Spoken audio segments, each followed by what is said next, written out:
अस्सलाम वालेकुम, कैसे हैं? अच्छा, आज हम बात करेंगे अबाउट द एसएनपी ब्लॉक और हम प्रॉपर्टीज़ की बात करेंगे। जो अनाइजेशन एनर्जी है, इलेक्ट्रोनेगेटिविटी है, अ, उसके साथ मेल्टिंग पॉइंट, बॉइलिंग पॉइंट की बात करेंगे, डेंसिटी है और साथ में हम सॉल्युबिलिटी की बात करेंगे।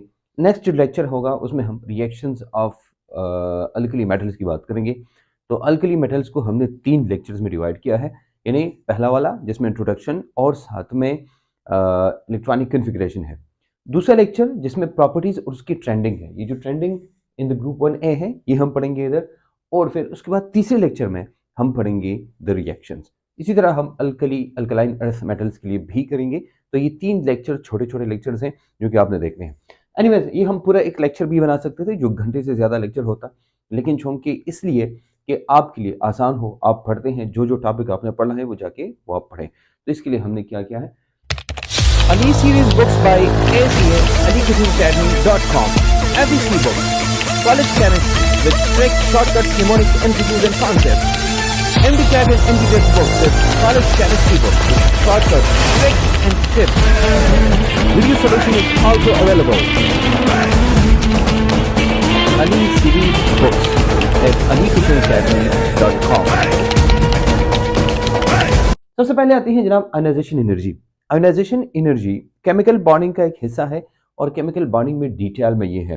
तो हम केमिकल बॉन्डिंग में इसको डिटेल में पढ़ेंगे बाय द वे कि अगर आपने ये नहीं पढ़ा तो जाके आप अल्कली मेटल केमिकल बॉन्डिंग वाला लेक्चर देखें तो आपको उधर से अंदाज़ा हो जाएगा कि जो वो है क्या नाम है आयोनाइजेशन एनर्जी है वो क्या है और उसकी आम ट्रेंडिंग हमने पढ़ी है।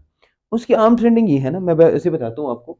आम ट्रेंडिंग उसकी ये है ना कि जब हम लेफ्ट राइट जाते हैं, लेफ्ट टू राइट जब भी जाते हैं हम, तो ये जो अनाइजेशन एनर्जी है, अनाइजेशन एनर्जी इंक्रीज होती है। लेकिन जब हम टॉप टू बॉटम जाते हैं, टॉप टू बॉटम, उस वक्त अनाइजेशन एनर्जी डिक्रीज होती है। याद रखना, ठीक है? ये 2 बातें आपको याद होनी चाहिए, बस इतना। और फिर जाके हम अगर किसी ग्रुप में या पीरियड में जाते हैं तो बस आपको याद होगा। लेकिन उसमें फिर सिर्फ और सिर्फ आपने क्या देखना है, उसमें फिर सिर्फ और सिर्फ आपने एक्सेप्शनल केसेस देखने हैं। अब हम ग्रुप नंबर 1 की एनालिसिस एनर्जी की बात करते हैं तो याद रखना पीरियोडिक टेबल में जैसे मैंने आपको कहा लेफ्ट राइट जाते हैं। देखो ये बहुत ही आसान है, अगर आप इसको देखेंगे ना तो ये सारा का सारा टॉपिक आपको इधर ही समझ आ जाएगा। 2 बातें हम करेंगे और उन 2 बातों से आपको ये सब कुछ जो है वो सब समझ आ जाएगा, ठीक है? ओके, हम बात कर रहे थे जनाब अनाइजेशन एनर्जी। अच्छा, अनाइजेशन एनर्जी हमने कहा भाई टॉप टू बॉटम आते हैं तो क्या होती है, top to bottom ionization energy decrease होती है। बस ये बात याद है ना। अब देखो top to bottom ionization energy decrease होती है। तो हम जब बात करते हैं ना, ये हमारे साथ है लैला ने किया राबिया से फ्रॉड, तो इसको तो हम कंसिडर नहीं करते। अब हम देखते हैं, याद रखना लेफ्ट राइट जाते हैं एनर्जी एनर्जी इंक्रीज होती है, ये इंक्रीज होती है। तो इसका मतलब हुआ कि राइट टू लेफ्ट जब जाएंगे तो एनर्जी एनर्जी क्या होगी, डिक्रीज होगी। इसका मतलब हम ग्रुप नंबर 1 की तरफ आएंगे तो ग्रुप नंबर 1 में एनर्जी एनर्जी कम होगी। या दूसरी बात अल्फाज, एनर्जी एनर्जी ग्रुप नंबर 1 में पीरियोडिक टेबल में सबसे कम है। तो द लीस्ट एनर्जी एनर्जी अगर किसी की है पीरियोडिक टेबल में तो ग्रुप नंबर 1 है। हम ये लिख सकते हैं group number 1 has the least energy energy in periodic table. Periodic table में क्या है, हम कहते हैं भाई एनर्जी एनर्जी सबसे कम किसकी है, वो सबसे कम इसकी है। Do understand?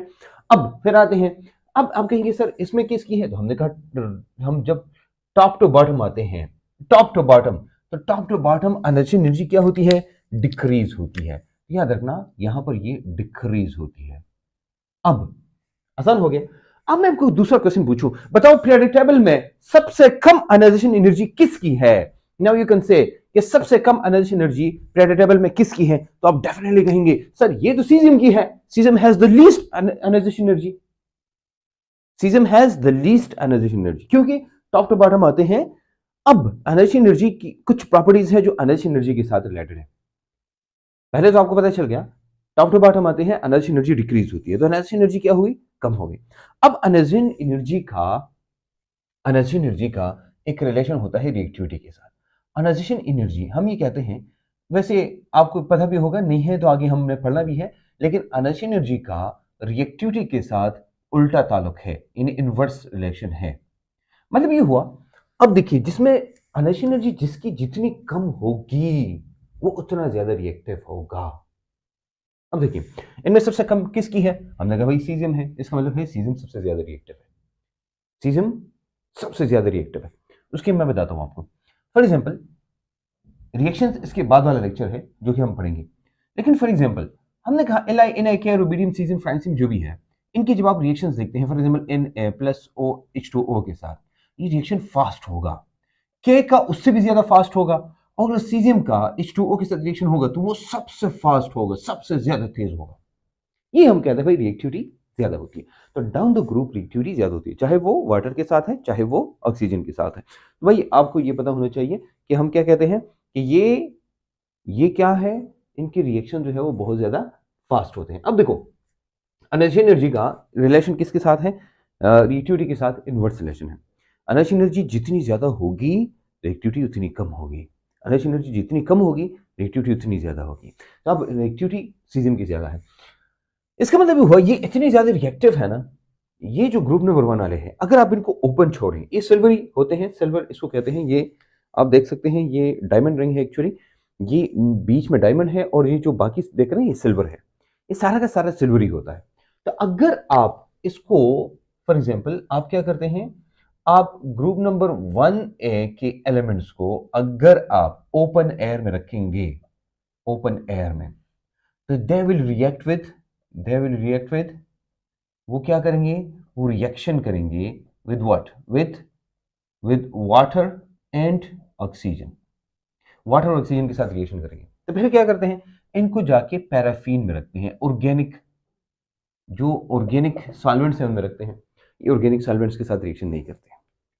You understand? ये चूंकि मेटल्स हैं, ये ऑर्गेनिक सॉल्वेंट्स के साथ रिएक्शन नहीं करते। अगर ऐसे रखोगे ना, इसके जो कलर है वो चेंज हो जाता है। Y changes? बिकॉज अब जो अवेलेबल ऑक्सीजन है या वाटर है हवा में, उनके साथ ये रिएक्शन करते हैं, और रिएक्शन करने के बाद ये कुछ और बनाते हैं, हाइड्रोक्साइड या ऑक्साइड बनाएंगे। इसलिए ये जो है पैराफिन में रखे जाते हैं। तो भाई ये ज्यादा रिएक्टिव की वजह से क्या है, ये क्या रखते हैं, ये क्या करते हैं, इनको रखा जाता है किसमें, इनको रखा जाता है पैराफिन में। तो अब ये कह सकते हैं कि भाई ये कहाँ रखा जाता है, they are kept in paraffin. ये मैं लिखता हूं इधर, दे आर केप्ट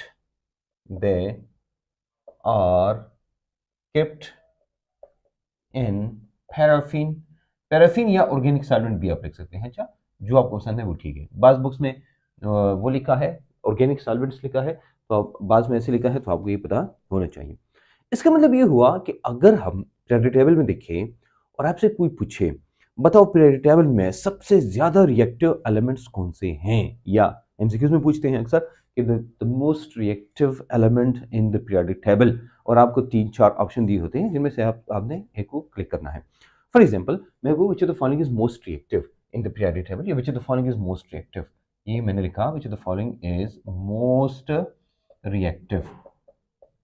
ये रिएक्टिव मैं ऐसे लिखता हूँ। अच्छा अच्छा, अब मैं लिखता हूँ, फॉर एग्जाम्पल मैंने लिखा ए आयरन, बी मैंने लिखा मैंगनीज, ये भी तो काफ़ी ज़्यादा रिएक्टिव है, ऑक्सीडाइजिंग एजेंट्स है। फिर मैं लिखता हूँ सी, फिर मैंने लिखा फिर मैंने लिखा सोडियम, और डी मैंने लिखा सीसियम। अब बताओ इस एमसीक्यू का ऑप्शन क्या है, ये ऑप्शन आपने बताना है। इसका ऑप्शन आयरन होगा ना, मैंगनीज, सोडियम, सीजियम, ये आपने बताना है, और you have to do comment below. आपने इधर कमेंट करना है या मुझे जाके व्हाट्सएप पे सेंड करना है। एनीवेज, अब इनकी कुछ प्रॉपर्टीज होती हैं, किसकी वजह से, इसकी वजह से। हम ये कहते हैं ना कि अगर एनर्जी एनर्जी कम है, if they have the least energy energy, एक प्रॉपर्टी होती है जिसको हम कहते हैं रिड्यूसिंग पावर। इनकी रिड्यूसिंग पावर सबसे ज्यादा होती है। क्या ज्यादा होती है? रिड्यूसिंग पावर ज्यादा होती है। इसका मतलब ये हुआ, हम ये कहेंगे कि पीरियोडिक टेबल में बताओ सबसे स्ट्रांग रिड्यूसिंग एजेंट कौन है, तो आप कहेंगे ग्रुप नंबर 1 वाले। अब ग्रुप नंबर 1 वाले में कौन है, तो ग्रुप नंबर 1 वाले में दो बातें हैं जो हम डिस्कस करेंगे, दीज आर इंपॉर्टेंट। अब ग्रुप नंबर 1 में वैसे अगर आप एनर्जी एनर्जी को देखते हैं, वहां पर हमारे पास आता है सीजियम, जो कि बिल्कुल ठीक है। तो यहां पर हम लिखेंगे कौन, यहां पर हम लिखेंगे सीजियम, जो कि ठीक है। Caesium has the least, sorry, is the least energy energy, और उसी वजह से इसकी जो पावर है, किस चीज की पावर है, ये जो रिड्यूसिंग पावर है वो ज्यादा है। मेरे ख्याल में ये बात आपको समझ आई होगी। वो किसकी वजह से है? वो इसकी वजह से। इसका मतलब ये हुआ, हम ये कहते हैं कि इनमें सबसे जल्दी इलेक्ट्रॉन कौन देगा? तो आप मुझे कहेंगे सर सीजियम देगा। सीजियम हैज़ द पावर या सीजियम जो है वो इलेक्ट्रॉन बहुत जल्दी लूज करेगा। तो इसका मतलब है कि सीजियम, इसका मतलब है कि क्या करता है? Loses electron very easily.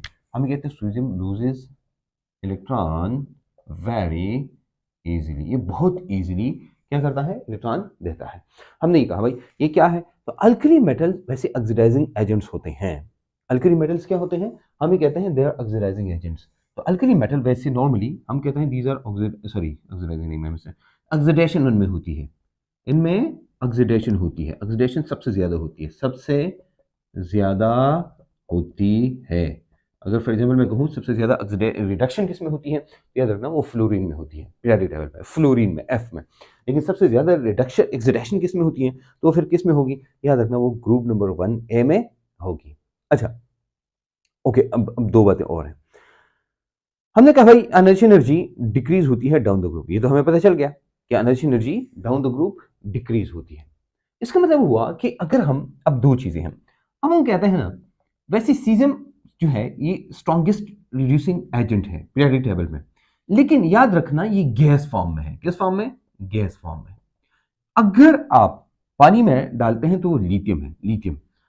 Electrochemical series याद रखिएगा, आपकी फर्स्ट ईयर की इलेक्ट्रोकेमिस्ट्री में इलेक्ट्रोकेमिकल सीरीज है।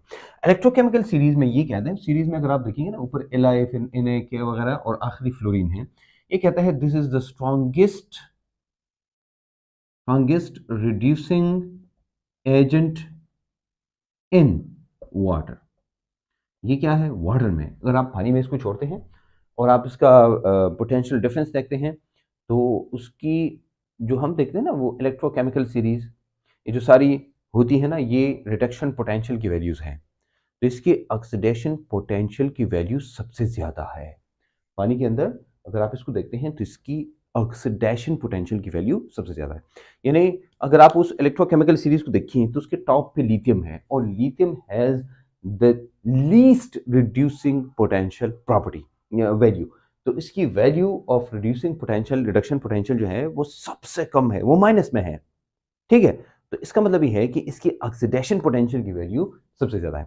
अच्छा आगे हम पढ़ेंगे भाई ऑक्सीडेशन पोटेंशियल क्या है, रिड्यूसिंग पोटेंशियल क्या है, वगैरह वगैरह। सिंपल मैं बताता हूं कि मैंने कहा कि इसकी ऑक्सीडेशन पोटेंशियल की वैल्यू सबसे ज्यादा है, इसका मतलब ये पीरियोडिक टेबल में सबसे पहले ऑक्सीडाइज होगा। अगर इसकी ऑक्सीडेशन पोटेंशियल की वैल्यू सबसे ज्यादा है, इसका मतलब सबसे ज्यादा ये ऑक्सीडाइज होगा। समझा रही बात? तो जिसके ऑक्सीडेशन पोटेंशियल की वैल्यू जितनी ज्यादा होती है वो उतना ही ज्यादा ऑक्सीडाइज होता है। तो इसकी ऑक्सीडेशन पोटेंशियल की वैल्यू सबसे ज्यादा है।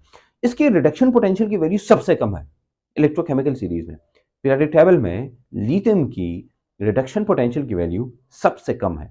इसका मतलब ये हुआ कि ये देखो, अगर रिडक्शन पोटेंशियल की वैल्यू सबसे कम है तो इतना स्ट्रॉन्ग रिड्यूसिंग एजेंट होगा। समझा रही बात? देखो हमने कहा ना कि ये क्या है? लीस्ट रिडक्शन पोटेंशियल है,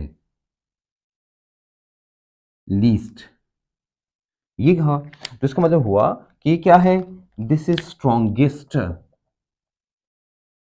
इस वैल्यू को देख के, अच्छा इसके मुताबिक हम कहेंगे कि स्ट्रॉन्गेस्ट रिडक्शन रिड्यूसिंग एजेंट है ये। तो अब ये जो एजेंट है या ये पावर है, इसकी किसके साथ ताल्लुक होता है? इसका ताल्लुक होता है किसके साथ?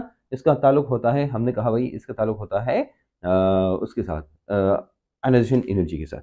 एनीवेज ये सारी चीज़ें आपको क्लियर हो गई होंगी कि वी टॉक्ट अबाउट दैट कि भाई अगर हम क्या करें, अगर हम इन चीज़ों को देखें तो हमें अंदाज़ा हो जाएगा कि हम जब पढ़ते हैं इन चीज़ों को, हमें पता होता है कि भाई एनर्जी एनर्जी ग्रुप नंबर 1 की सबसे कम है। ये सब क्लियर हो गया।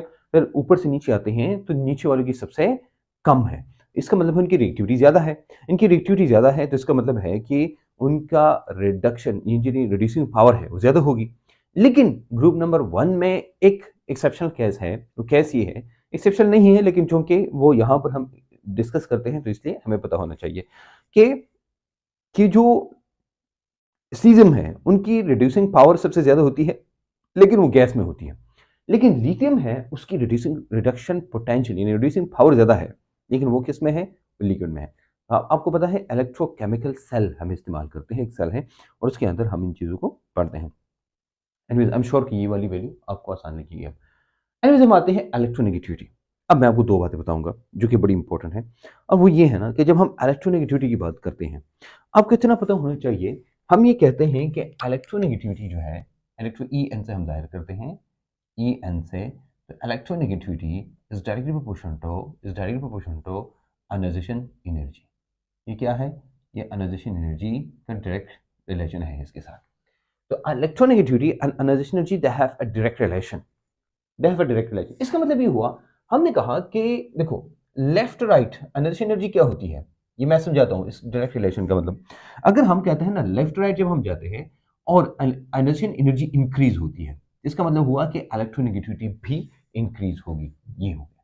लेकिन हम टॉप टू बॉटम आते हैं, टॉप टू बॉटम हमने कहा एनर्जी एनर्जी डिक्रीज होती है, तो मतलब इलेक्ट्रोनेगेटिविटी भी डिक्रीज होगी, इसका मतलब ये हुआ।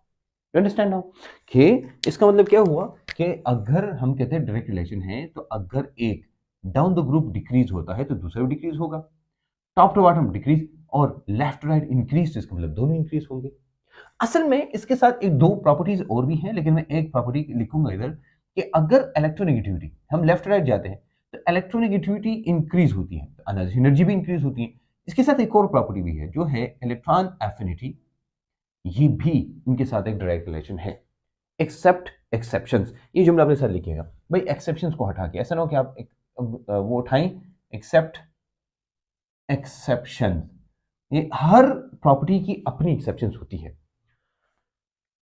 जो एक्सेप्शंस होती है ना उन एक्सेप्शंस को हटा के, बाकी देखो आपको पता चल गया कि हम लेफ्ट राइट जाते हैं, एनर्जी इंक्रीज होती है तो इलेक्ट्रोनेगेटिविटी इंक्रीज होती है, तो इलेक्ट्रॉन एफिनिटी इंक्रीज होती है। आपको हर एक के लिए ये ट्रेंड अलग अलग याद रखने की जरूरत नहीं है और आपको यहां से पता चल जाएगा। टॉप टू बॉटम आते हैं, इलेक्ट्रोनेगेटिविटी एनर्जी इलेक्ट्रॉन एफिनिटी सबकी सब डिक्रीज होती है, समझ आ रही बात, एक्सेप्शंस को हटा के। तो ये अगर आपको पता है तो वही पता चल गया। इसका मतलब क्या हुआ? इसका मतलब आसान है।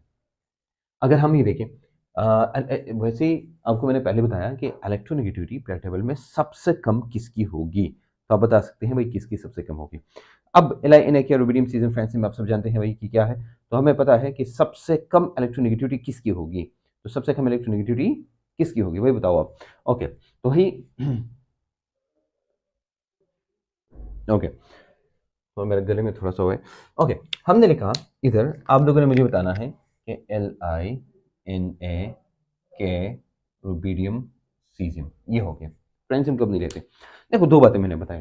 पहली बात ये है कि ऊपर से हम नीचे आते हैं ना तो इसका साइज सबसे छोटा है, स्मॉलेस्ट।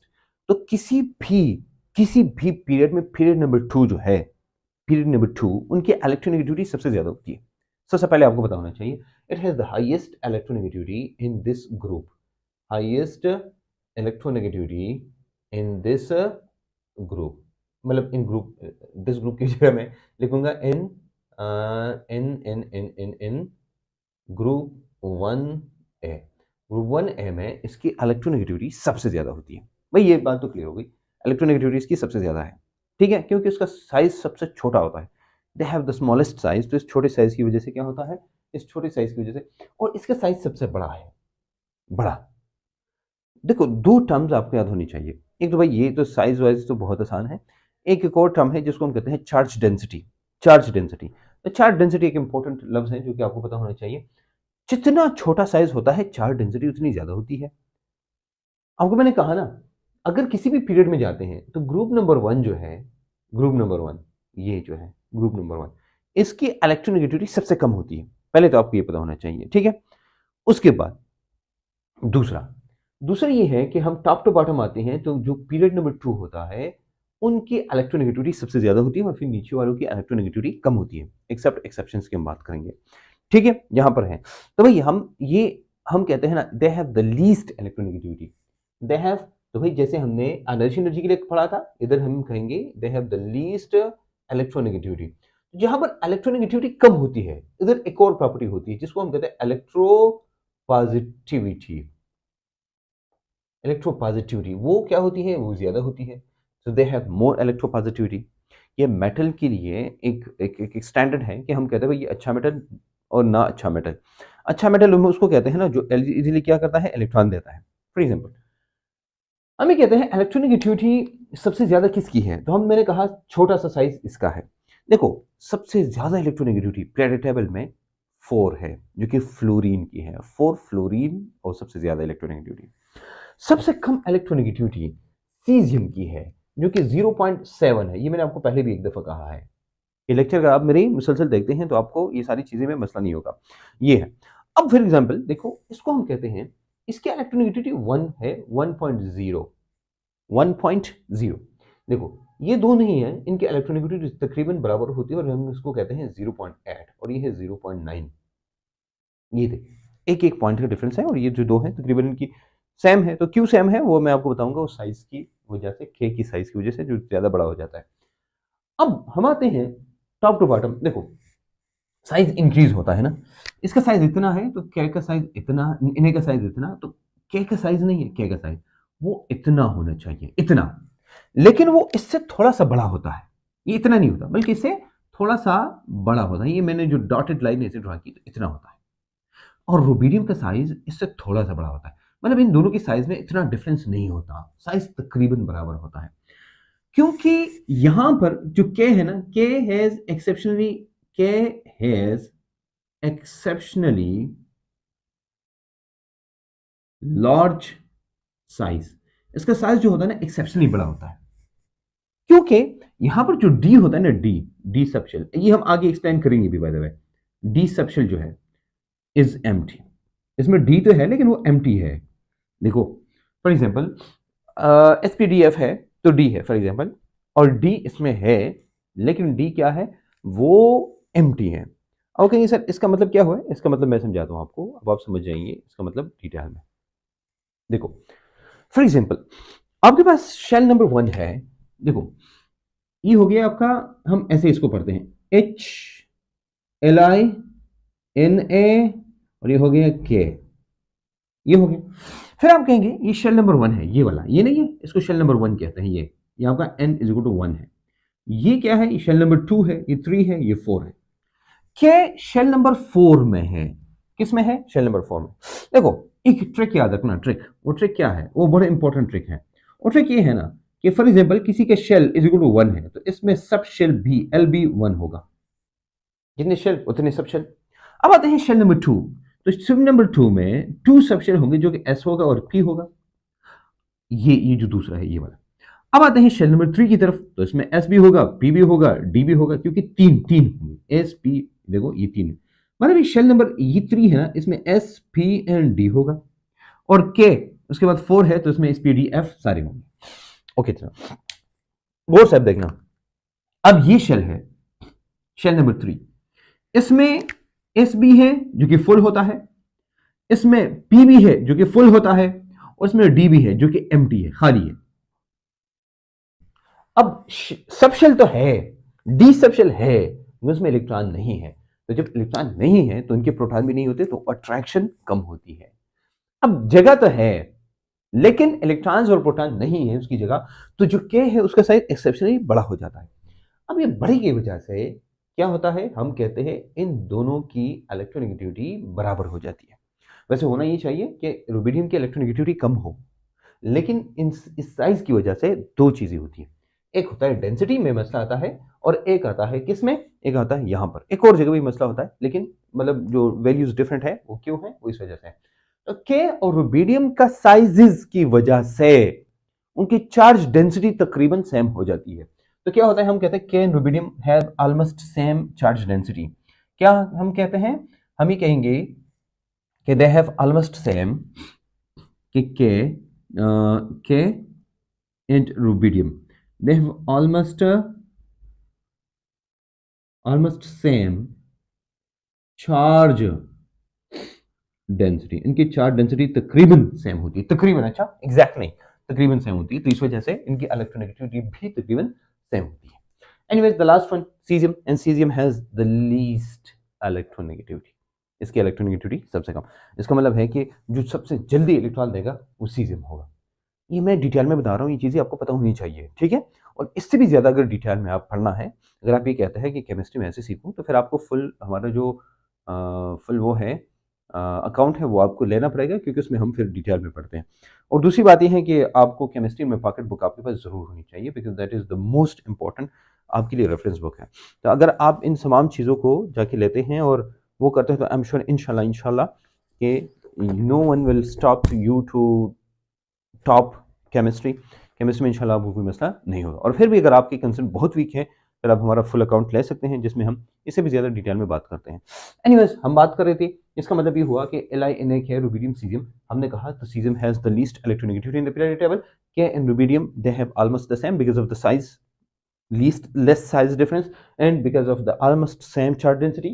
और lithium है, it has highest electronegativity in the group number 1 या alkali metals because of the small size and high charge density. इनकी charge density क्या होती है, वो high होती है। You understand now? Okay. अब आते हैं जनाब मेल्टिंग पॉइंट बॉइलिंग पॉइंट की तरफ। ये एक छोटा सा टॉपिक है, इतना मुश्किल नहीं है और छोटा सा टॉपिक है। देखो इनका ये जो वो होती है ना, ये जो इनऑर्गेनिक केमिस्ट्री है, इनऑर्गेनिक केमिस्ट्री में ज्यादातर चीजों का जो ताल्लुक होता है उसके साइज के साथ होता है। किसके साथ होता है? साइज। तो देखो साइज जो है वो मैटर करता है केमिस्ट्री में, साइज बहुत इंपॉर्टेंट है एक्चुअली। अब हम आते हैं ना, ऊपर से नीचे आते हैं, ऊपर से नीचे। आपको पता है भाई LiNA रुबिडियम सीजियम ये है। अब ऊपर से नीचे आते हैं, साइज बड़ा होता है, ये मैंने आपको बताया। इसका मतलब हुआ कि अगर साइज जितना बड़ा होगा तो उनका जो बॉन्ड है वो वीक होगा। देखो जो जो जो मेटालिक बॉन्ड है, मेटालिक बॉन्ड, सॉरी, जो जो मेटालिक बॉन्ड है, metallic bond weakens down the group. ये डाउन द ग्रुप क्या होता है, ये जो इनका जो मेटालिक बॉन्ड है ना वो कमजोर होता है, क्योंकि साइज बढ़ता है। जितना साइज बढ़ता है उसकी वजह से क्या होता है, इसकी वजह से साइज बढ़ता है तो उनका बॉन्ड कमजोर होता है, मेटालिक बॉन्ड कमजोर होता है। मेटालिक बॉन्ड कमजोर होने की वजह से इनका boiling point and melting point decreases down the group. Melting point and boiling point decreases down the group, decreases down the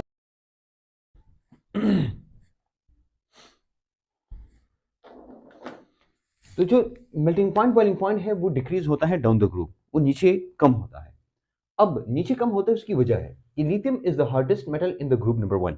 पहली बात ये है भाई, लिथियम जो है वो ग्रुप नंबर 1 में सबसे हार्ड एलिमेंट है, मेटल है, और उसका साइज छोटा है, चार्ज डेंसिटी ज्यादा है। इसका मतलब है कि इसकी काफी ज्यादा प्रॉपर्टी, तो स्मॉलेस्ट साइज है और चार्ज डेंसिटी इसकी सबसे ज्यादा है। ये तीन चीजें याद रखना।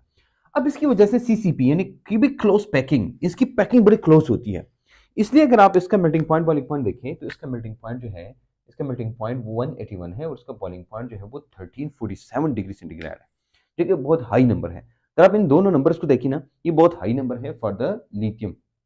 इसका मतलब ये हुआ कि lithium has the highest melting point and boiling point in the group number 1A।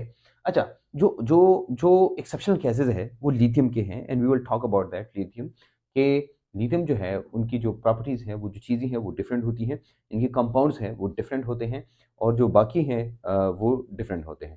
तो इसलिए जो आपको पता होना चाहिए कि भाई ये जो सारी चीज़ें हैं वो डिफरेंट है because of the small size of the lithium, lithium की छोटे साइज की वजह से। ठीक है, समझ आइए, वही साइज इसका छोटा है और छोटे साइज की वजह से इसकी चार्ज डेंसिटी ज़्यादा है, चार्ज डेंसिटी ज़्यादा है तो मेल्टिंग पॉइंट ज़्यादा है, बॉइलिंग पॉइंट ज़्यादा है, ये सारी चीज़ें ज़्यादा है, और इसकी पैकिंग क्लोज जो है वो क्लोज पैकिंग होती है, CCP क्यूबिक क्लोज पैकिंग है, इसलिए इसके मेल्टिंग पॉइंट और बॉइलिंग पॉइंट जो है वो भी सबसे ज़्यादा है। तो आई एम श्योर कि अब आपको समझ आई होगी।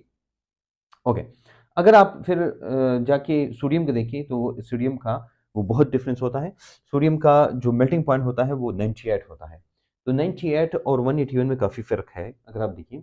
और जो बॉइलिंग पॉइंट होता है वो तो बहुत कम हो जाता है, क्योंकि जो सोडियम है वो सॉफ्ट है, और वो आप काट सकते हैं आम छुरी से भी।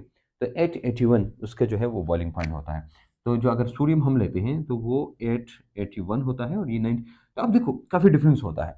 अब आपको ये नंबर जो मैंने वैल्यूज़ बताई, ये वैल्यूज़ याद रखने की ज़रूरत नहीं है कि इसके मेल्टिंग पॉइंट और बॉइलिंग पॉइंट की क्या वैल्यू है, लेकिन आपको सिर्फ इतना पता होना चाहिए कि जब हम डाउन द ग्रुप आते हैं तो मेल्टिंग पॉइंट बॉइलिंग पॉइंट क्या होता है, वो डिक्रीज होता है। और डिक्रीज इसलिए होता है क्योंकि वहाँ का जो जो वो होता है, बॉन्ड होता है वो कमज़ोर होता है। तो जो मेटालिक बॉन्ड है वो कमजोर हो जाता है, वीकन। तो इस कमजोरी की वजह से ये होता है। अच्छा, अब लास्ट प्रॉपर्टी जो हमने आज पढ़ी है, उसके बाद हम रिएक्शंस का लेक्चर दूसरा लेंगे, लेकिन आज की जो प्रॉपर्टी है वो ये प्रॉपर्टी है। देखो, हमारे पास जो ग्रुप नंबर 1 है, तो हमारे कोर्स के मुताबिक हम क्या पढ़ेंगे, एक होता है ऑक्साइड्स, दूसरा होता है hydroxides, hydroxides, carbonates, bicarbonates, bicarbonates, phosphates, sulphates वगैरह, ये सारी होते हैं जो कि हम कहते हैं भाई ये ग्रुप नंबर 1 की प्रॉपर्टीज है। एक्चुअली हम जो मेन पढ़ते हैं वो क्या होता है, वो हम पढ़ते हैं ऑक्साइड और हाइड्रोक्साइड। मेनली हम ये दो पढ़ते हैं, ये दो हमारी मेन काम की चीजें होंगी, और बाकी जो है वो हम वैसे पढ़ते हैं बाय द वे। अच्छा, अब सॉल्युबिलिटी की हम बात करते हैं ना, they all are soluble in water. They क्या है, ये तमाम के तमाम they are soluble in water, all are soluble in water, in water. Water में ये सब सॉल्युबल है, लेकिन एक एक्सेप्शन है, जो एक्सेप्शन आपको याद होना चाहिए, वो क्या है, और वो है लिथियम कार्बोनेट, जो Li2CO3 है। इसके अलावा all of them are soluble in water. ठीक है, तो सॉल्युबिलिटी का भी आपको पता चल गया जनाब कि हम सॉल्युबिलिटी की बात करते हैं, तो सॉल्युबिलिटी क्या होती है, सॉल्युबिलिटी सबकी होती है एक्सेप्ट लिथियम कार्बोनेट। ठीक है, बाकी all of them are soluble, जितने भी मैंने लिखे हैं, चाहे वो ऑक्साइड है, हाइड्रोक्साइड है। दूसरी बात, ट्रेंड क्या है, तो हमें ट्रेंड सिर्फ पता होना चाहिए ऑक्साइड और हाइड्रोक्साइड का। तो हम जब डाउन द ग्रुप आते हैं, सॉल्युबिलिटी इंक्रीजेस। फॉर एग्जांपल, अब देखो हमारे पास है LiOH, उसके बाद है NaOH, KOH, CSOH, RbOH, ये है। अब मैं आपको कहूँ, सॉरी RB ऊपर है, अगर मैं इनको कहूँ RB ऊपर है, लेकिन मैं वैसे आपको कहूँ ये RB इधर है, अगर मैं आपको कहूँ इनमें सबसे ज्यादा सॉल्युबल पानी में कौन है, तो आप मुझे कहेंगे सर, अगर मैं आपको कहूँ कि इनमें से बेसिसिटी सबसे ज्यादा किसकी है, तो याद रखना सीजियम हाइड्रोक्साइड की बेसिसिटी सबसे ज्यादा होती है। इस तरह सीजियम ऑक्साइड की भी बेसिसिटी सबसे ज्यादा होती है, तो बेसिसिटी डिपेंड करती है इस पे, इसलिए क्या है, इनकी सॉल्युबिलिटी ज्यादा होती है। तो इसका मतलब ये है कि all are soluble in H2O except lithium carbonate, ये आपने याद रखना है। और हाइड्रोक्साइड और ऑक्साइड की सॉल्युबिलिटी या बेसिसिटी डाउन द ग्रुप ज्यादा होती है। ठीक है, तो सॉल्युबिलिटी आप कह सकते हैं कि हम ये जुमला अपने साथ लिखिएगा कि solubility of oxides and hydroxide, जिनके साथ हमारा सबसे ज़्यादा ताल्लुक होगा, जो है ये क्या है, increases down the group, increases down the group। अगर आपने रीजन लिखनी है तो क्या है वो, इसलिए क्योंकि basicity increases down the group। Okay, अब हम आते हैं जनाब डेंसिटी की तरफ। बट डेंसिटी क्या है, डेंसिटी है एक्चुअली D=m/v को कहते हैं।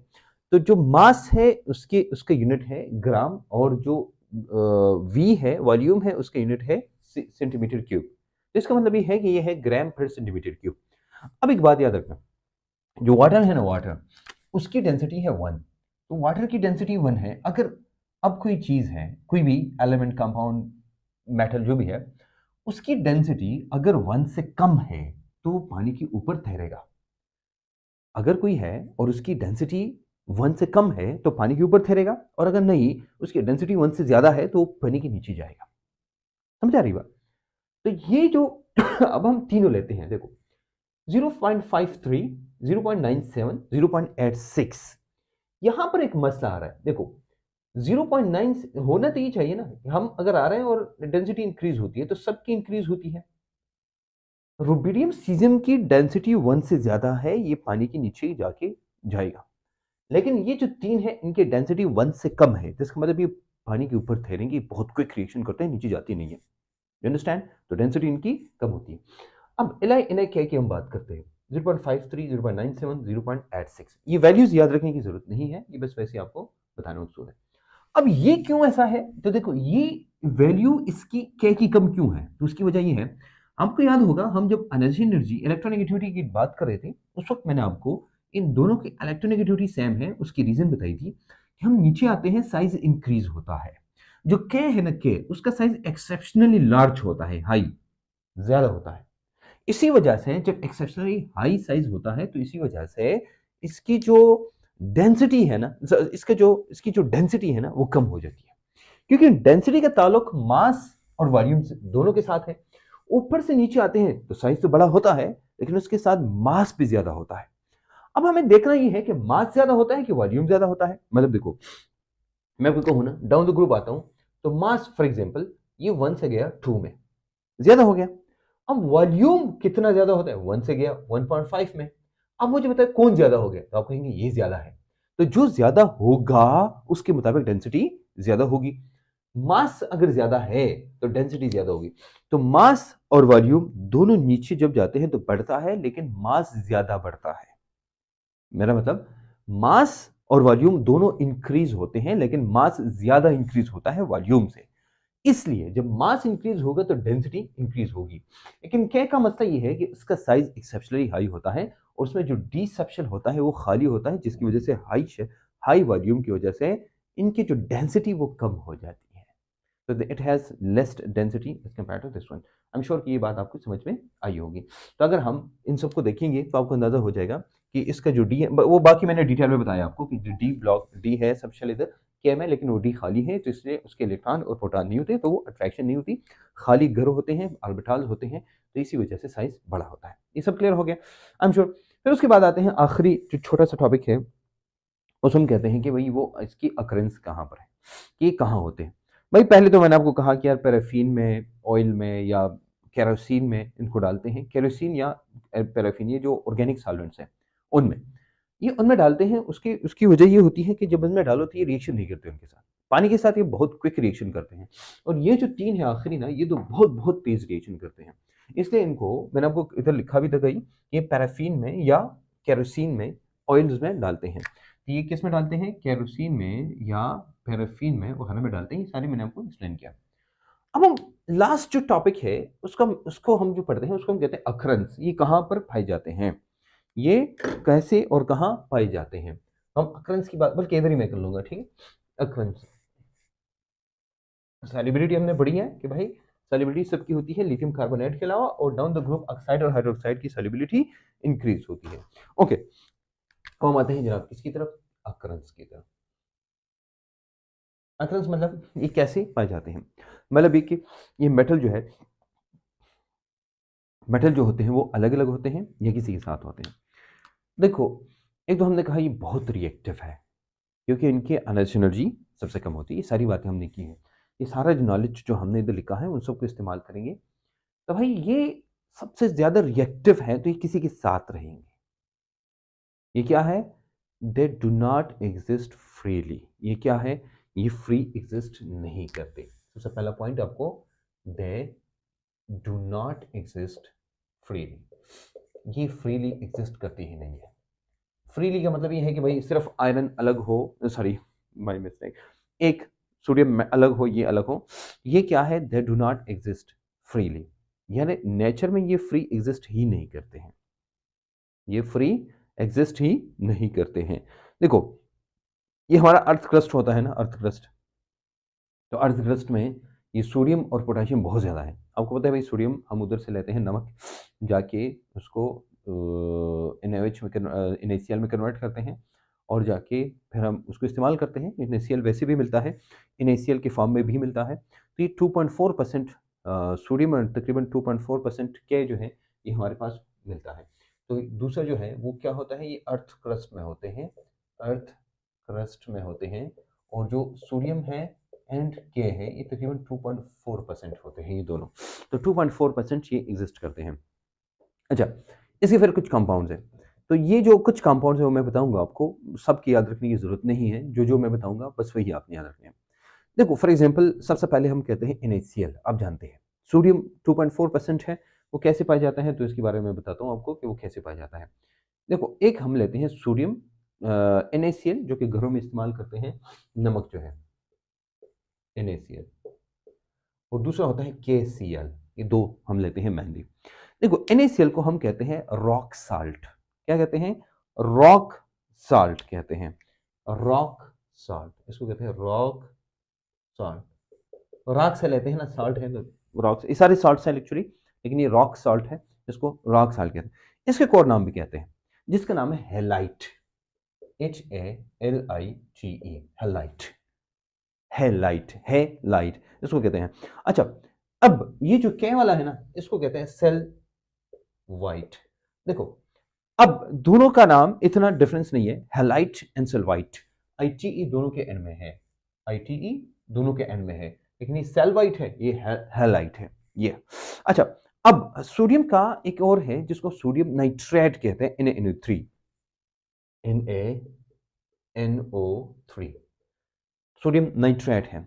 अच्छा, ये नहीं है, ये इसको चाइल्ड साल्ट पीटर भी कहते हैं, हम कहते हैं इसको CHILE, चाइल्ड, चिली चाइल्ड जो आप जानते हैं, और इसको साल्ट पीटर कहते हैं, तो चाइल्ड साल्ट पीटर। अब देखो ये सोडियम वाले हैं, ठीक है।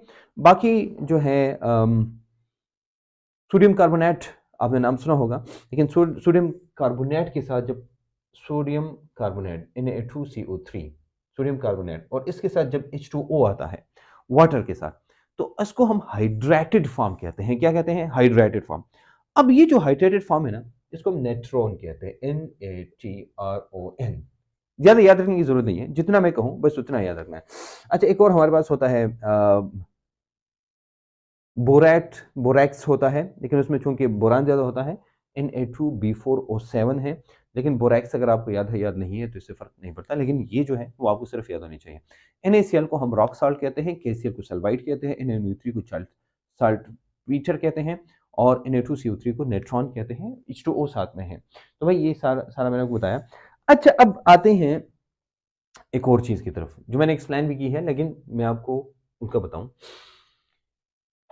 ये जो कंपाउंड्स बने हैं ना, जितने भी कंपाउंड्स बनते हैं ग्रुप 1A के जो कंपाउंड्स हैं, चाहे वो NaCl है, चाहे वो NaNO3 है, चाहे वो Na2CO3 है, ये सारे जो हमने इधर लिखे हैं ये हमारे लिए इंपॉर्टेंट है।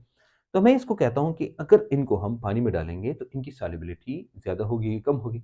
वैसे हमने बताया तो सही कि भाई सॉल्युबिलिटी डिपेंड करती है, सॉल्युबिलिटी जो है all of them are soluble in water except lithium carbonate, ये बात हमने की है।